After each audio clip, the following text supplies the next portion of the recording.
everyone, welcome back to my channel. I'm Taylin and this is Dietitian with a Mission.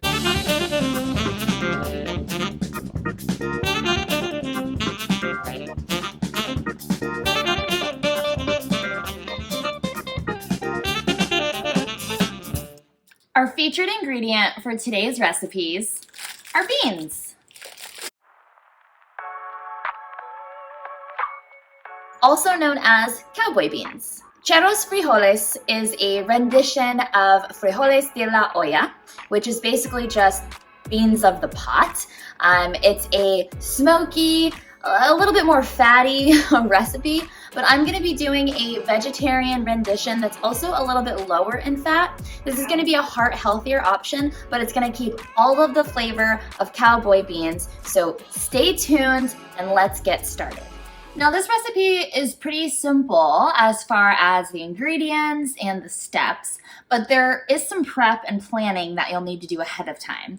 So the first thing is that if you are using dried beans, you will need to soak these overnight in a pot of water, keep that in the fridge, and then the day you're ready to cook the beans, you will use the drained and rinsed pre-soaked bean batch. If you aren't using dry beans, you can substitute 1 pound dry beans for 3 15-ounce canned beans. Here are ingredients. We've got a variety of different spices. I have 1.5 teaspoons of brown sugar and 1.5 teaspoons of cumin. I have 4 more spices, about 1.5 to 1-ish teaspoons of chili powder, of smoked paprika, oregano, and coriander.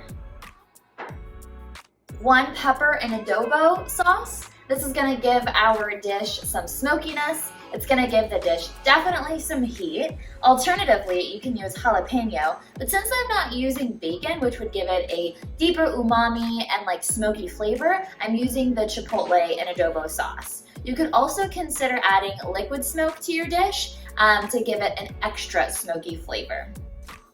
I've already chopped up a medium onion.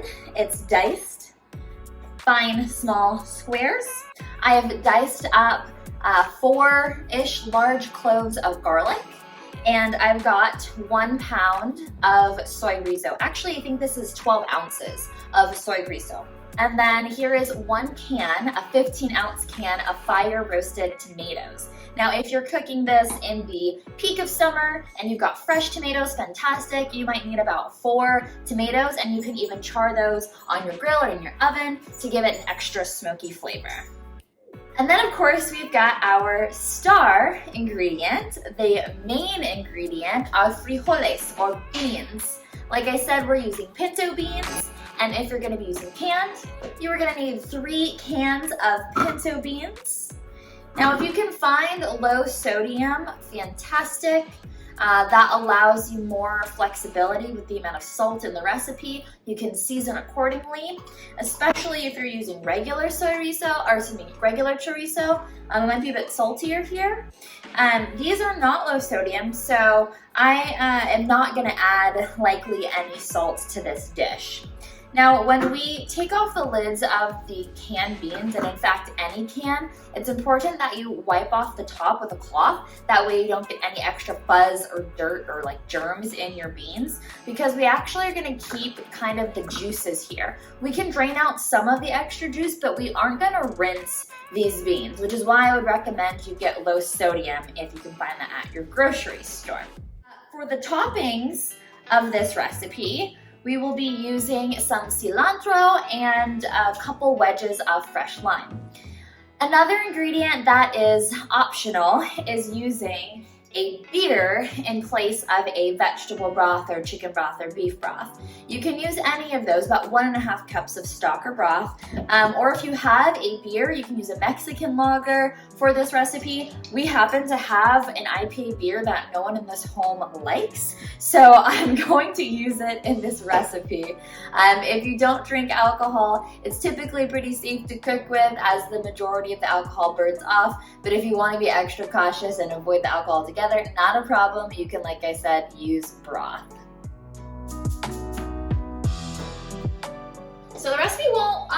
be too much to cook.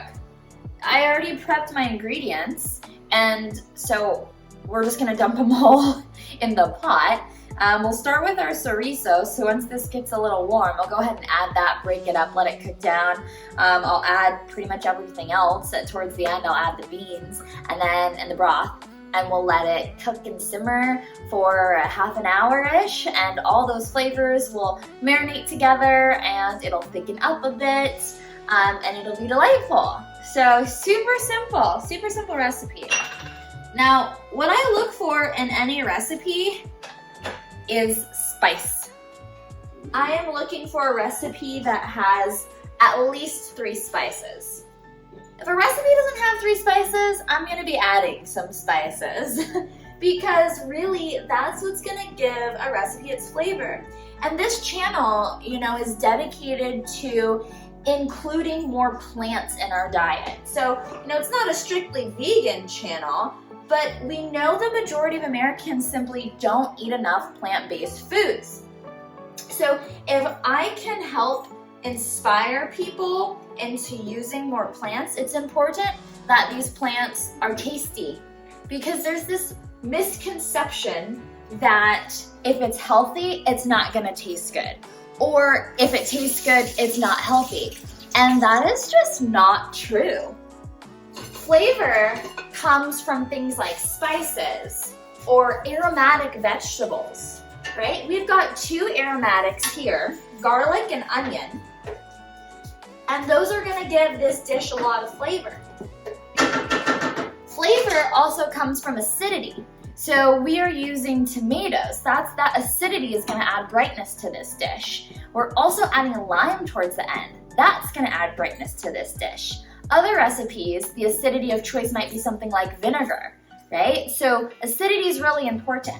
We also have a lot of flavor in this dish by building that umami flavor or that savory flavor from either a broth or a beer. This is really important in recipes, especially if we are cooking without meat. Meat oftentimes gives our dish that umami flavor.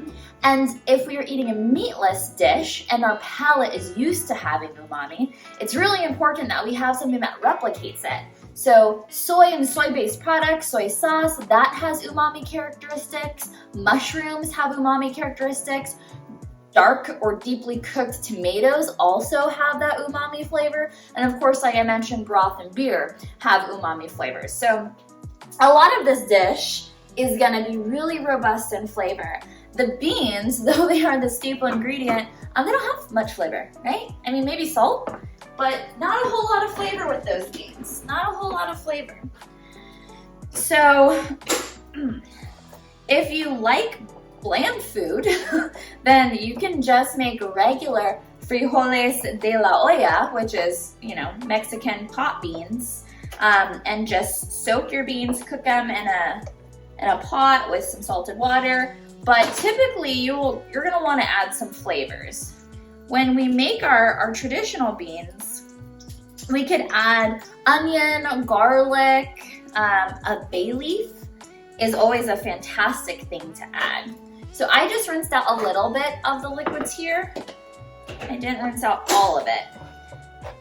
Because the consistency of this dish, it shouldn't be super thin, but it shouldn't be super thick either. It's kind of like in the middle.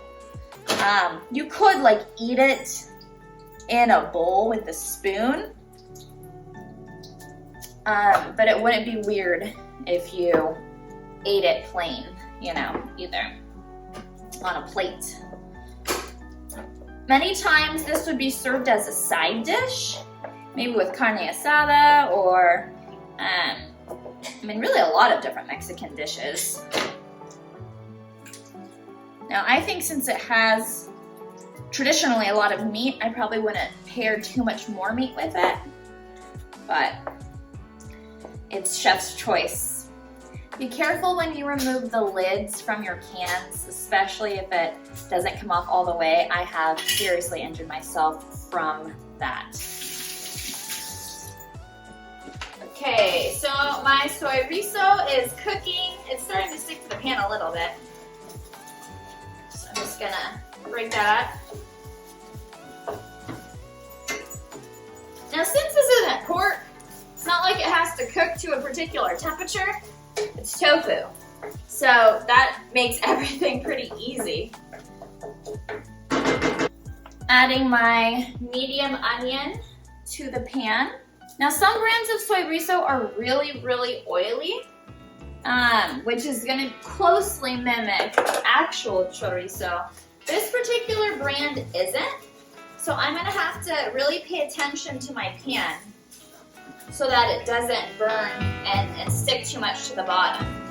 And if it does end up causing problems, I can always add just like a touch of neutral flavored oil. Now I'm gonna cut up my adobo chile. Now I love these. They are spicier than one may think. I used it in a sauce once, a whole one. And I was like, oh, it'll be fine.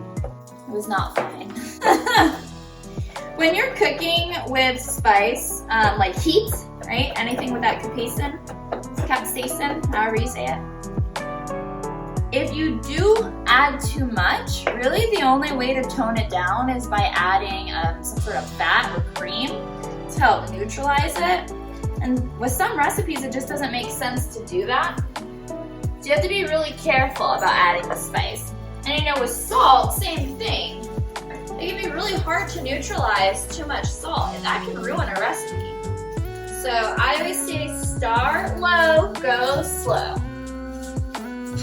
The flavors, yum, the smell is just fabulous. Okay, I'm gonna add all of my spices, so brown sugar, cumin, chili powder, smoked paprika, oregano, and coriander.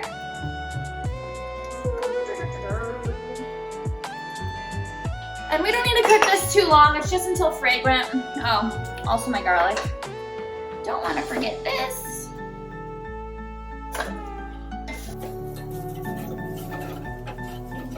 I know you can't smell it, but I'm gonna have to show you what it looks like. All right. Now we just have to add the rest of the ingredients. So the beans, the tomatoes, and since there's like yummy bits down in the can of tomatoes, I'm gonna add that beer to it. Give it a little swirl. Get all the bits.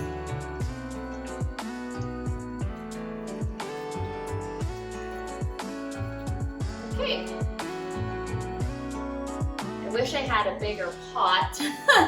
It's barely fitting. That's okay.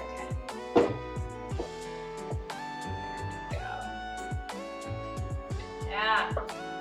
I think since I technically used beer for these, the dish would be called frijoles barato or barato frijoles. Is that what drunk means in Spanish? Borracho? Something like that. These are drunk beans. I need to work on my Spanish.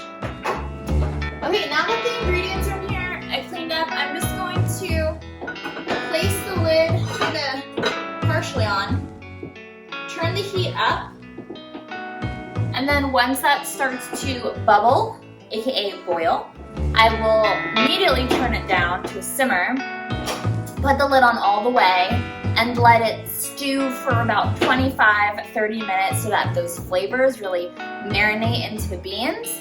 And the dish kind of thickens up a bit and the alcohol, kind of evaporates there or reduces, and then we'll be ready to go. All right, friends, look at our beans. It's pretty hot. I need to get you in here, get you a close-up. Look at those. Yum, it smells fantastic. You can see there's some blackening here. This was from some of the soy-rizo that kind of got stuck to the bottom and burnt a little bit, but I think it's actually gonna add some flavor. So make sure that when you've turned it on a simmer, you take a minute to use your spatula or spoon and kind of lift up any pieces that have stuck to the bottom of the pan so that it doesn't get too burnt, okay? So I'm gonna grab a spoon and do a little taste test. It's going to be hot. I already know this. I think I'm gonna serve this with some cilantro rice and like a green salad. Maybe some tortillas with it. Smells so good. Okay. I really smell like that chipotle pepper because it smells super smoky. I'm sure some of that's coming from the chorizo as well. But it's gonna make these pinto beans so flavorful. And if you end up soaking your own beans, adding some flavoring agent to the pot while you boil them the day before, then when you make these guys, it's going to be even more robust in flavor. Beans are cool like that. They just kind of suck up whatever flavoring agents you put alongside of it. Okay, I think this should be cool now.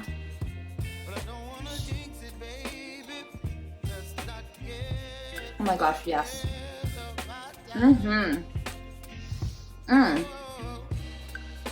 Yeah. Oh, definitely am getting that chipotle spice. So if you are not into the spiciness, use a half of a chipotle pepper or only one jalapeno instead of two. I also get a little bit of the bitterness from the beer. So I think moving forward, I'm gonna use a less hoppy beer or just broth. Other than that, I think it's fantastic. I hope you give these beans a go. I hope you enjoy.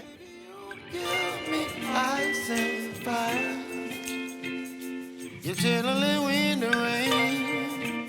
You're some kind of butterfly. Baby, you give me midnight. You whip up my appetite. Don't leave me